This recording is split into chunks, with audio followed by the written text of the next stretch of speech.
Dual nature 2022 syllabus का पहला topic है dual nature of radiation, photo electric effect, Hertz experiment, Lenard observation, then Einstein photo electric equation, nature of light, experimental study of photoelectric effect, and followed by matter waves, wave nature of particle, that is de Broglie relationship.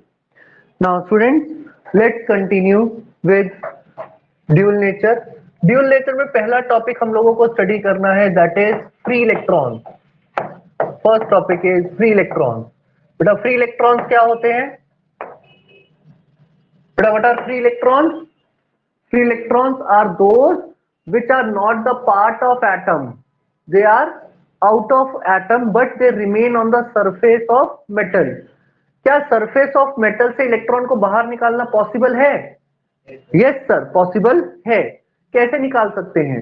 There are 4 ways जहां से हम electron को बाहर निकाल सकते हैं. Number 1, first photo electric effect जो हमारे सिलेबस का पार्ट है. सेकेंड, थर्मोनिक एमिशन, मतलब आप सुटेबल हीट एनर्जी प्रोवाइड करिए और इलेक्ट्रॉन बाहर आ जाएगा. नेक्स्ट, फील्ड एमिशन, आप सुटेबल इलेक्ट्रिक फील्ड प्रोवाइड करिए. इस फील्ड एमिशन को कोल्ड कैथोड एमिशन के नाम से भी जाना जाता है. And fourth is secondary emission, मतलब एक इलेक्ट्रॉन हाई स्पीड से हिट करवाइए और एक और इलेक्ट्रॉन वहां से निकलेगा. नाउ अब आते हैं नेक्स्ट वर्क फंक्शन पे. Second, work function. बेटा वर्क फंक्शन जिसे आप थ्रेशोल्ड एनर्जी के नाम से भी जानते हैं, ये क्या होता है?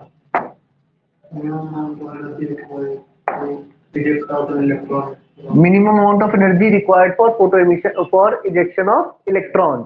इसका सिंबल होता है फाई नॉट या डब्ल्यू नॉट, जिसका मतलब होता है h times of nu naught या फिर h c by lambda naught. बेटा न्यू नॉट का मतलब होता है थ्रेशोल्ड फ्रीक्वेंसी. थ्रेशोल्ड फ्रीक्वेंसी मतलब the minimum frequency for which photo emission takes place. बेटा मैं फोटो एमिशन पे ही फोकस इसलिए कर रहा हूं क्योंकि वही हमारे सिलेबस का पार्ट है. फोटो एमिशन का मतलब होता है when light of suitable frequency falls on a metal surface, electron is ejected out. इसमें थ्रेशोल्ड फ्रीक्वेंसी का मतलब होता है the minimum frequency for which photo emission takes place, that is called threshold frequency. क्या बेटा हम जानते हैं कि frequency is inversely proportional to wavelength? जब frequency minimum तो wavelength, तो threshold wavelength का मतलब क्या है? The maximum wavelength for which photo emission takes place, that is called threshold wavelength. अच्छा, फिर हम लोगों ने बात करनी है इसमें हर्ट्ज एक्सपेरिमेंट पे. बेटा हर्ट्ज एक्सपेरिमेंट क्या था सुने? Hertz experiment. Hertz was the first person जिन्होंने लेबोरेटरी में हमें इलेक्ट्रोमैग्नेटिक वेव प्रोड्यूस करना सिखाया था. उन्होंने क्या लिया था, एक तरफ electric field, let us say this is electric field and let us say this is, यहां से हमने लगाई मैग्नेटिक फील्ड, मतलब north pole and south pole. बेटा एक तरफ से आ रही थी इलेक्ट्रिक फील्ड, एक तरफ से आ रही थी मैग्नेटिक फील्ड. तो जब इलेक्ट्रिक और मैग्नेटिक फील्ड आपस में क्रॉस होती है तो आपको इलेक्ट्रोमैग्नेटिक वेव जनरेट होती है. जब ये इलेक्ट्रोमैग्नेटिक वेव जनरेट हो रही थी तो ये इलेक्ट्रोमैग्नेटिक वेव उस लेबोरेटरी में पड़े जिंक प्लेट के साथ हिट हुई. और जब जिंक प्लेट के साथ हिट हुई तो हर्ट्ज ने ऑब्जर्व किया कि उस जिंक प्लेट में इलेक्ट्रॉन का फ्लो होना शुरू हुआ. मतलब हर्ट्ज ने पहली बार ये ऑब्जर्व किया कि जब इलेक्ट्रॉन जब एक मेटल की सरफेस पे एक सुटेबल एनर्जी हिट करती है तो उसमें से करंट आता है, मतलब चार्ज का फ्लो होने लगता है. This was Hertz experiment. इस हर्ट्ज एक्सपेरिमेंट के बाद जो एक्सपेरिमेंट हुआ था, detailed study, that was given by Hallwachs and Lenard. Now आगे बात करेंगे. Next is Hallwachs and Lenard experiment.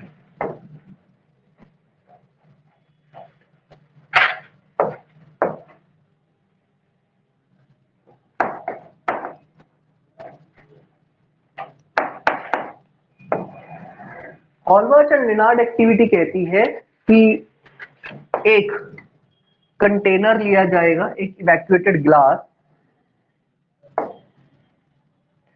यहां से एक मेटल की शीट ली जाएगी, मेटल, और ये मेटल जिंक होता था। यहां पे एक विंडो बनाई जाती है, लेटर से यहां पे एक विंडो बनाई जाती है, ये होता है क्वार्ट्ज क्रिस्टल, क्वार्ट्ज क्रिस्टल। यहां से हम यूवी लाइट को स्ट्राइक करवाते हैं, दिस इज यूवी लाइट। यहां से एक कलेक्टर प्लेट होती है, this is called collector plate, जहां से इलेक्ट्रॉन कलेक्ट होंगे। और यहां पे हम एक लगाते हैं बैटरी, छोटी सी बैटरी, और उस बैटरी की पोलैरिटी कहां लगाते हैं, इधर की तरफ हमें इलेक्ट्रॉन कलेक्ट करवाने हैं, तो इधर की तरफ हम पॉजिटिव पोलैरिटी लगाएंगे, और इधर की तरफ से हमें इलेक्ट्रॉन बाहर निकालने हैं, इधर की तरफ हम नेगेटिव पोलैरिटी लगाएंगे, तो इधर की तरफ नेगेटिव, इधर की तरफ पॉजिटिव। तो यहाँ पे जब यूवी लाइट आती थी तो इलेक्ट्रॉन यहां से निकलते थे। बात सही स्टूडेंट?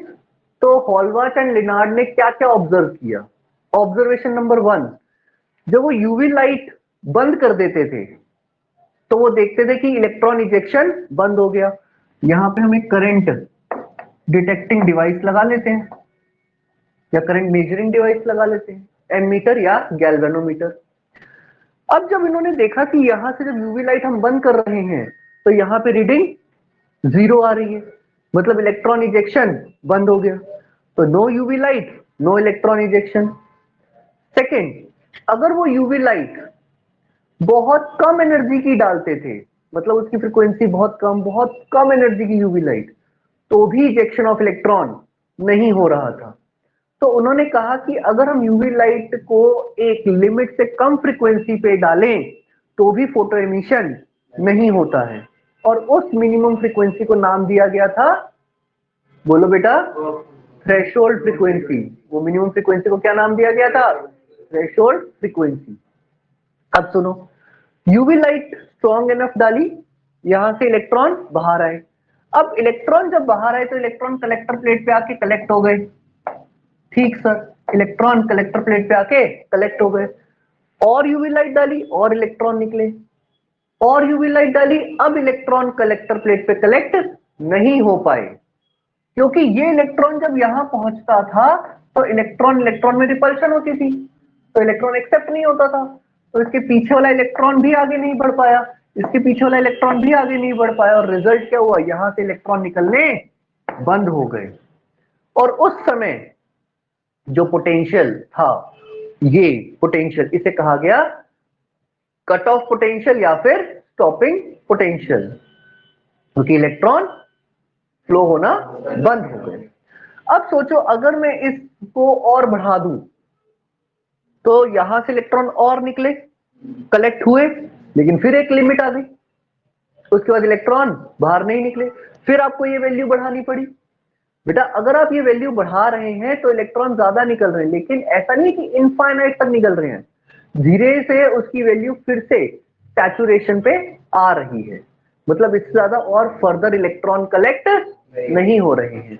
वो जो मैक्सिमम करंट शो हो पाता है उसे कहते हैं saturation current, that is referred as saturation current, जिसके बाद फर्दर फ्लो ऑफ चार्ज नहीं होता है, this is called saturation current. अब हॉलबर्ट एंड लिनार्ड ने क्या क्या ऑब्जर्व किया?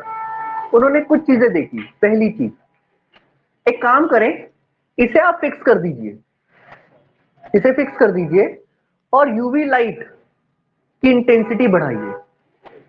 बेटा इंटेंसिटी का मतलब होता है number of photon striking per unit area per unit time. ठीक बेटा, सिर्फ अगर मान लेते हैं मैंने इंटेंसिटी बढ़ाई लेकिन फ्रीक्वेंसी बहुत लो रखी हुई है, बहुत लो फ्रीक्वेंसी, तो फोटो एमिशन नहीं होगा। सर कम से कम थ्रेशोल्ड फ्रीक्वेंसी तक आपको रखना पड़ेगा, अगर थ्रेशोल्ड फ्रीक्वेंसी भी आपने नहीं रखी तो फोटो एमिशन नहीं होगा। तो उन्होंने क्या ऑब्जर्व किया? पहली ऑब्जर्वेशन उन्होंने देखी कि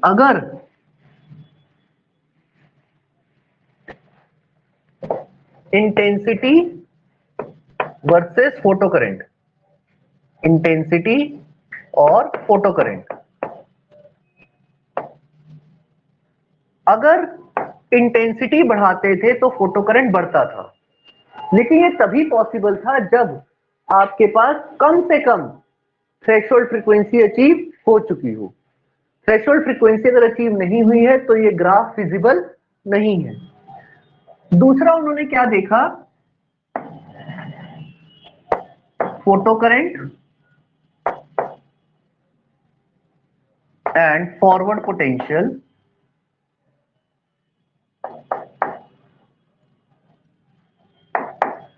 बेटा आपने पोटेंशियल चेंज कर रहे हो, इधर देख, एक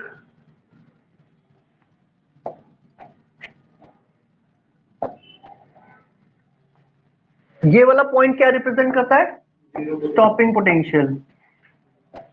ठीक स्टूडेंट, आपके पास यहां से हमने फोटो फॉरवर्ड पोटेंशियल बढ़ाया, बेटा ये intensity 1, intensity 2, intensity 3। What is intensity? Number of photon striking per unit area. तो सेकंड ऑब्जर्वेशन उन्होंने क्या देखी कि अगर वो एक ही पोटेंशियल यूज करेंगे, बैटरी चेंज नहीं कर रहे, वो बैटरी चेंज नहीं कर रहे, पोटेंशियल एक ही रख रहे हैं, लेकिन यूवी लाइट की इंटेंसिटी बढ़ा दी, तो क्या हुआ? अगर यूवी लाइट की इंटेंसिटी बढ़ा दी, बेटा ये ग्राफ तभी पॉसिबल है जब थ्रेशोल्ड फ्रीक्वेंसी अचीव हो चुकी हो। तो उन्होंने देखा कि फोटो करंट बढ़ रहा था और एक टाइम के बाद सैचुरेशन करंट अचीव हो गया। अब उन्होंने क्या किया, यूवी लाइट की इंटेंसिटी और बढ़ा दी, तो उन्होंने स्टॉपिंग पोटेंशियल। अब उन्होंने क्या किया, इंटेंसिटी और बढ़ाई। अच्छा और बढ़ाई तो क्या देखा कि करंट आया और सैचुरेशन करंट थोड़ी ज्यादा मिल गया, लेकिन मिला तो तब भी ना। अरे ऐसा थोड़ी कि इनफाइनाइट टाइम तक करंट मिला, सैचुरेशन आ गई। फिर उन्होंने क्या किया, इंटेंसिटी और बढ़ा के देखी, पोटेंशियल उतना ही रखा, तो क्या देखा कि आपके पास इंटेंसिटी बढ़ाने से सैचुरेशन करंट बढ़ रहा है। तो क्या मैं ये देख रहा हूं कि इंटेंसिटी वेरी करने से सैचुरेशन करंट वेरी करता है? हाँ। तो सेकंड नेक्स्ट ऑब्जर्वेशन उनकी क्या थी कि इंटेंसिटी वेरी करने से सैचुरेशन करंट वेरी करता है। नेक्स्ट ऑब्जर्वेशन उन्होंने क्या देखी, photo current and forward potential.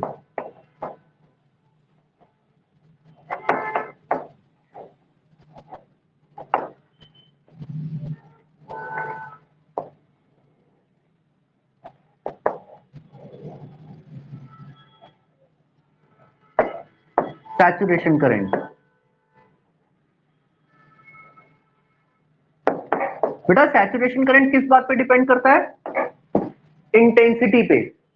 Saturation current किस बात पे डिपेंड करता है? इंटेंसिटी पे। अब सोच, अगर ये ग्राफ, तीनों ग्राफ सैचुरेशन एक ही पॉइंट पे आके मीट हो रहे हैं, इसका क्या मतलब है कि तुमने तीनों बार ऑब्जर्वेशन सेम इंटेंसिटी पे ली है। तो ये ग्राफ किसका है? जब इंटेंसिटी सेम है। तो फिर वेरी क्या किया? वेरी किया फ्रीक्वेंसी। वेरी क्या किया? फ्रीक्वेंसी। अब क्या किया? ये ग्राफ तभी पॉसिबल है जब आपने थ्रेशोल्ड फ्रीक्वेंसी अचीव कर ली है। अब सोच, ज्यादा फ्रीक्वेंसी का मतलब ज्यादा एनर्जी। ज्यादा एनर्जी, बेटा ज्यादा एनर्जी का क्या मतलब है, ध्यान से सुन। बेटा क्या हम लोग जानते हैं कि काइनेटिक एनर्जी को आप E times of V not के नाम से भी जानते हो? अरे यस और नो? पक्की बात। अगर हम इसको, क्या एनर्जी को F के नाम से भी जानते हैं? क्या एनर्जी को हम HF के नाम से भी जानते हैं? अरे F मतलब frequency, more is the frequency, more is the energy, more is the energy, more is the V naught, है ना? तो क्या तीनों का V नॉट सेम होगा?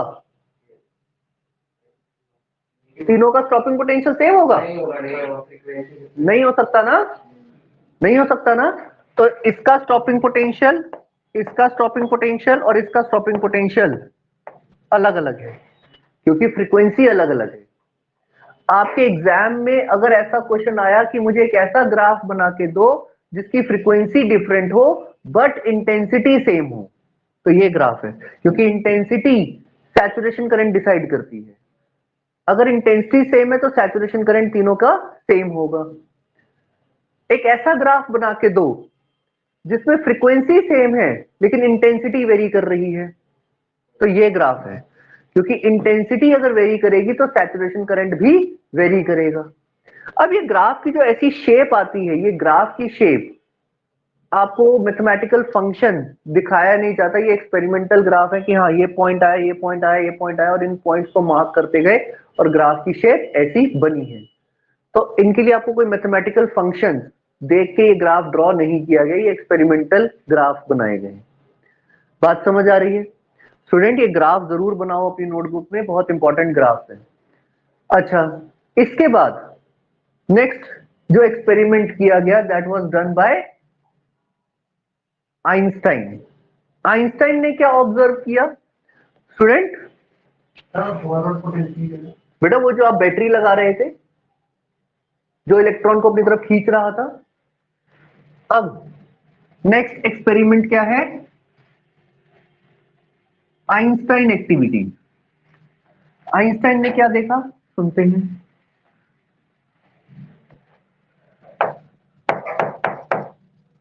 Einstein activity.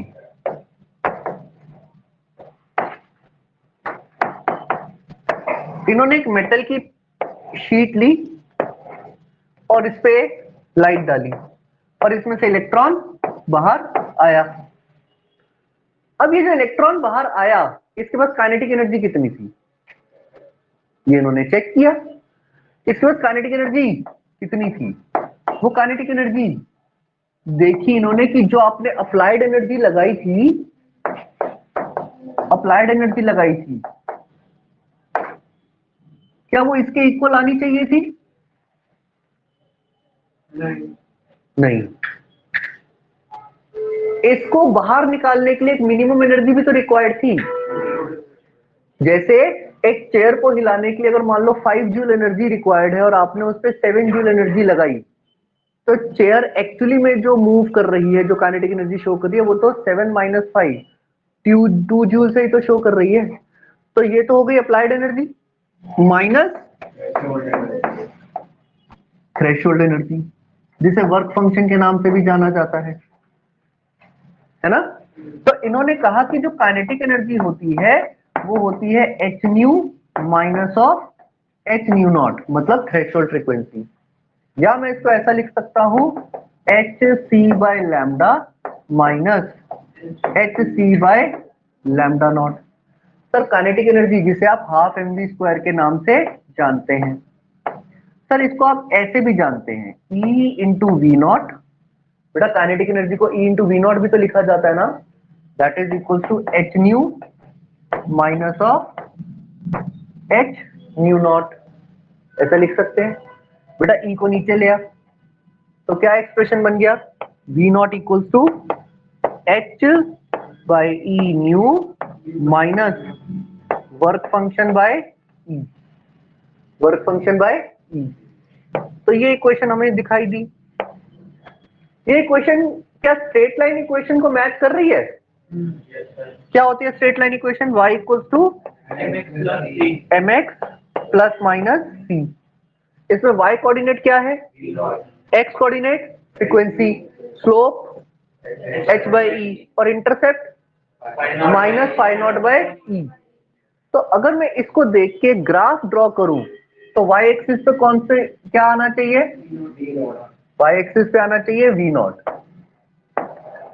और x एक्सिस पे क्या आना चाहिए, और इंटरसेप्ट कैसा होगा, minus phi naught by e, minus phi naught by e. और इसका स्लोप कैसा होगा, इसका स्लोप कैसा होगा, h बाय ई। बेटा क्या h की वैल्यू कांस्टेंट होती है? 6.6 10 की पावर माइनस 34। क्या E की वैल्यू कांस्टेंट होती है? तो क्या H बाई E कांस्टेंट हो गया? सर अगर H बाई E कांस्टेंट है तो क्या ये हर मेटल के लिए कांस्टेंट है? हाँ, H और E तो कांस्टेंट ही है। तो आप कोई भी मेटल बना लो, उसके लिए ग्राफ की शेप ऐसी ही रहेगी। They are all parallel. तो वेरी क्या करेगा? Phi not. वेरी क्या करेगा? Phi not. वेरी क्या करेगा? Sir threshold frequency. This is called threshold frequency. Threshold frequency y axis पे v नॉट और x एक्सिस पे फ्रीक्वेंसी। और कांस्टेंट क्या रहेगा? स्लोप, वो कांस्टेंट रहेगा। इसीलिए आपके एग्जाम में एक क्वेश्चन आता है कि क्यों सभी लाइंस पैरेलल होती हैं। बेटा वो पैरेलल इसलिए होती हैं क्योंकि h बाई ई कांस्टेंट होता है। अच्छा, एक बार ना आपके एग्जाम में ऐसा क्वेश्चन भी आया था कि उसने आपसे h पूछा था इसके स्लोप को देख के। बेटा h बाई ई की कांस्टेंट वैल्यू है, वो वैल्यू को अगर मैं e से मल्टीप्लाई कर दूं तो h आ जाएगा। अगर आपके एग्जाम में ऐसा क्वेश्चन आए तो कैलकुलेशन करने में भी टाइम मत लगाइएगा, h की डायरेक्ट वैल्यू हमें पता है वो लिख लीजिएगा, कैलकुलेट करने में टाइम नहीं लगाएंगे। अच्छा, अब आइंस्टाइन इक्वेशन या Einstein experimental observation classical wave theory से कैसे डिफर थी? स्टूडेंट लिख लीजिए कुछ पॉइंट्स आपके पास। Failure of classical wave theory. Failure of classical wave theory. बेटा क्लासिकल वेव थ्योरी ने कहा था कि फोटो एमिशन हर फ्रीक्वेंसी पे पॉसिबल है, बस एक सुटेबल इंटेंसिटी होनी चाहिए, जबकि ऐसा नहीं होता। अगर एक मिनिमम फ्रीक्वेंसी से कम पे आप लाइट को डालते हैं तो फोटो एमिशन नहीं होगा, which is called threshold frequency. तो फर्स्ट पॉइंट कहता है according to classical theory photo emission takes place at all the frequencies provided suitable intensity is there,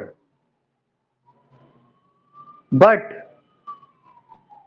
experiment shows that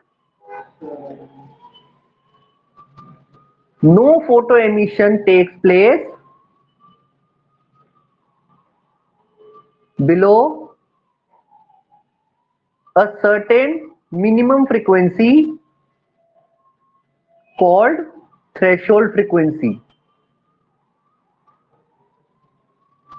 second difference है बेटा, classical theory कहता है कि अभी आप फोटोन डालो, उसके कुछ समय के बाद पहला फोटो एमिशन होगा, जबकि एक्सपेरिमेंट कहते हैं कि नहीं, ये तो इंस्टेंट प्रोसेस है, उसी समय इलेक्ट्रॉन निकलता है और टाइम लैप होता है सिर्फ 10 की पावर माइनस 9 सेकेंड का, विच इज ऑलमोस्ट इंस्टेंटेनियस। देखो, according to classical theory, according to classical theory photo emission is a delayed process, whereas experiment shows that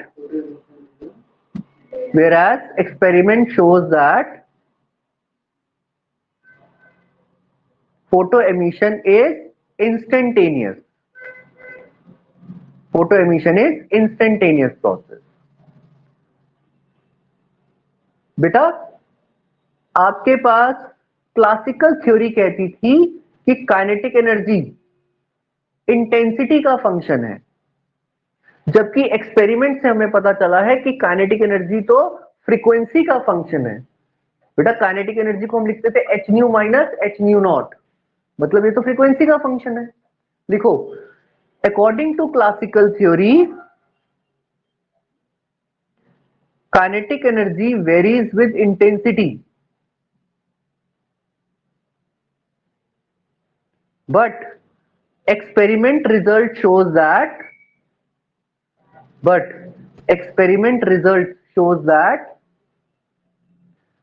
kinetic energy depends on frequency and not on intensity. Okay, next.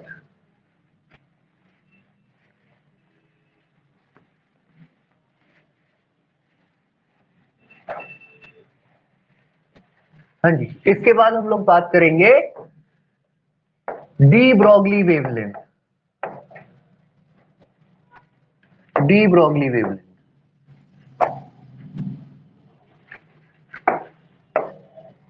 Check करते हैं। Friend, de Broglie wavelength, de Broglie ने क्या बोला था, लिख लो। Every moving particle is having some wavelength associated with it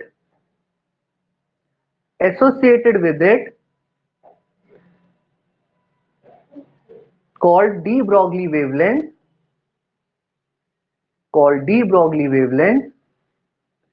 given by lambda equals to h by linear momentum, h by p। मैं इसको ऐसा लिखूंगा, h by mv, I can write like this. और बेटा क्या मेरे को पता है कि काइनेटिक एनर्जी का फॉर्मूला होता है p² बाय 2m, तो उधर ले जाइए, तो p कितना आ जाएगा, 2m इंटू काइनेटिक एनर्जी का अंडर रूट, ऐसा लिख सकते हैं। तो क्या मैं इस एक्सप्रेशन को ऐसा लिख सकता हूं, lambda equal to h by under root of 2m into kinetic energy. Sir क्या मैं इसको ऐसा भी लिख सकता हूं कि lambda equal to h by under root of 2m into kinetic energy, sorry E into V naught, ऐसा भी लिख सकता हूं? हाँ बिल्कुल लिख सकता हूं। स्टूडेंट, क्या आपको इलेक्ट्रॉन का मास पता है? क्या इलेक्ट्रॉन का चार्ज पता है? क्या h की वैल्यू पता है? फॉर इलेक्ट्रॉन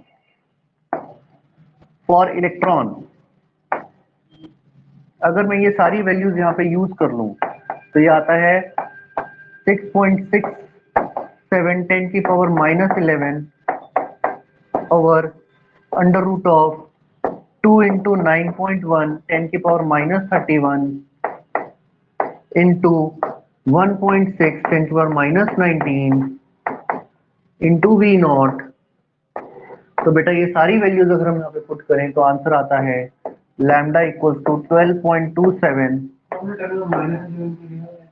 कहाँ पे -34, सॉरी 10 की पावर -34, अब divide by under root of V naught. ये आई इलेक्ट्रॉन के लिए सिर्फ value, this is for electron, बात सही। अब अगर आप ध्यान से देखें तो लैम्डा और वी नॉट में इनवर्स रिलेशनशिप है विद अंडर रूट। तो बेटा आपके पास अगर ग्राफ बनाने के लिए क्वेश्चन आ गया,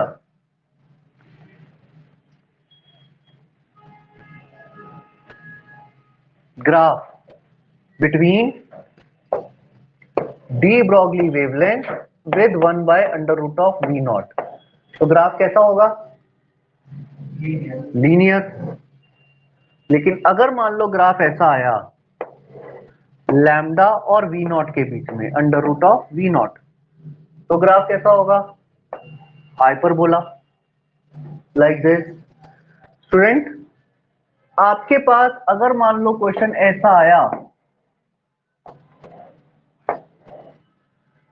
लैम्डा और 1 बाय वी नॉट का रूट, दो सब्सटेंसेस है मेरे पास ए एंड बी, और मैं आपसे कह रहा हूं कि दोनों सब्सटेंसेस का मास सेम है, तो चार्ज किस पे ज्यादा है, ए पे या बी पे? अगर मैं कह रहा हूं कि मास दोनों का सेम है तो चार्ज किस पे ज्यादा है? सर बहुत इजी है निकालना, देखो कैसे। लैम्डा का फॉर्मूला होता है h by under root of 2m e v naught, है ना। आप कह रहे हो कि सर दोनों का मास सेम है, राइट सर। तो क्या लैम्डा प्रोपोर्शनल हुआ चार्ज और वी नॉट पे, है ना, ऐसा ही तो हुआ। अब सोचो, ऐसे लिख देते हैं, लैम्डा प्रोपोर्शनल हुआ अंडर रूट ऑफ चार्ज पे और लैम्डा प्रोपोर्शनल हुआ under root of V naught पे, ऐसा लिख दें, एक ही बात है ना। तो 1/v0 अगर दोनों का सेम हो जाए तो लैम्डा किसका ज्यादा दिख रहा है? अगर 1/v0 दोनों का सेम कर दूं तो लैम्डा किसका ज्यादा है? बी का। लैम्डा किसका ज्यादा है? बी का। और जिसका लैम्डा ज्यादा है उसका चार्ज तो किसका चार्ज कम है और किसका चार्ज ज्यादा है? ए का। सवाल खत्म। उल्टा भी तो पूछ सकता था, मान लो मैं कहूं कि ए और बी ये है, दोनों का चार्ज सेम है, मास पे कमेंट करो, दोनों का चार्ज सेम है। अब दोनों का 1/v0 सेम कर दो, तो किसका लैम्डा ज्यादा? बी का। अब अगर आप कंडीशन दे रहे हो कि दोनों का चार्ज सेम है तो lambda inversely proportional to mass है, तो जिसका लैम्डा ज्यादा उसका मास कम। ऐसे क्वेश्चन बनाए जा सकते हैं। क्लियर? अच्छा, एक चीज और समझ लो, आपके पास डी ब्रॉगली वेवलेंथ,